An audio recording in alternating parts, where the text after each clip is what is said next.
Hello everyone, welcome to my channel. তোমরা সবাই কেমন আছো? আশা করি ভালো আছো, সুস্থ আছো, আর আমিও ভালো আছি। আজ পুরীতে জগন্নাথ দেবের রথযাত্রা। সেই উপলক্ষে বিভিন্ন জায়গায় রথযাত্রার উৎসব পালন করা হয়, আমরাও বাদ পড়িনি। আজ দেখো 2 কালারের একটা স্পেশাল ফুল ফুটেছে। হয়তো জগন্নাথ দেবের চরণে স্থান পাওয়ার জন্য বড় মামা পুরী থেকে এই ফটোটা এনেছিলেন, আর এই ফটোতেই আমরা পুজো অর্চনা করলাম। প্রত্যেকবার রথযাত্রার দিনে বৃষ্টি হয়ই হয়, বেশি হোক বা কম হোক হবেই। এবার দেখো বৃষ্টির এক ফোঁটাও পড়েনি, আর বেশ গরমও লাগছিল। ভাবলাম কি করা যায়, আনা হলো আইসক্রিম। ঘরে আনতে আনতে আইসক্রিমটা গলে যাচ্ছে। দাম তেমন না হলেও খেতে বেশ ভালোই ছিল। আর বিকেল হতে না হতেই বেরিয়ে পড়লাম রথযাত্রা দেখার জন্য, আমাদের গ্রামের রথযাত্রা।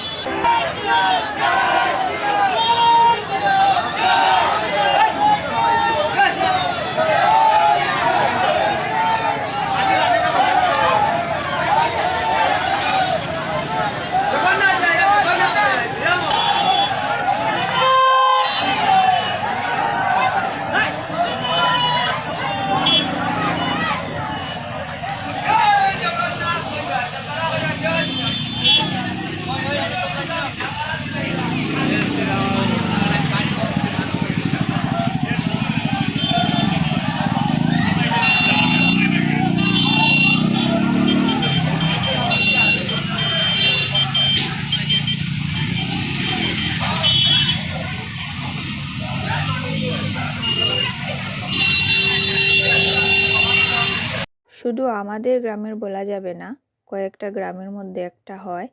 একদিকে বাজার, অন্যদিকে ন্যাশনাল হাইওয়ের উপর রথ টানা হয়, যার জন্য বেশি বড়ভাবে করা যায় না, ছোটোখাটোভাবে করা হয়। আর গাড়ি ঘোড়াও কীরকম জাম লেগে যায় দেখো। এই সিজনে বৃষ্টি, কাদা, জল থাকার জন্য অন্য জায়গায়ও রথ টানার ব্যবস্থা করা যায় না।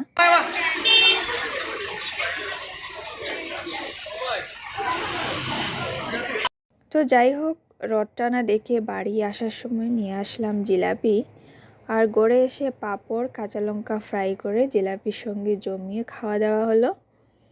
তো আজ এখানেই শেষ করছি, আবার দেখা হবে নতুন ভিডিওর সঙ্গে। ততক্ষণ ভালো থাকো, সুস্থ থাকো, গুড নাইট।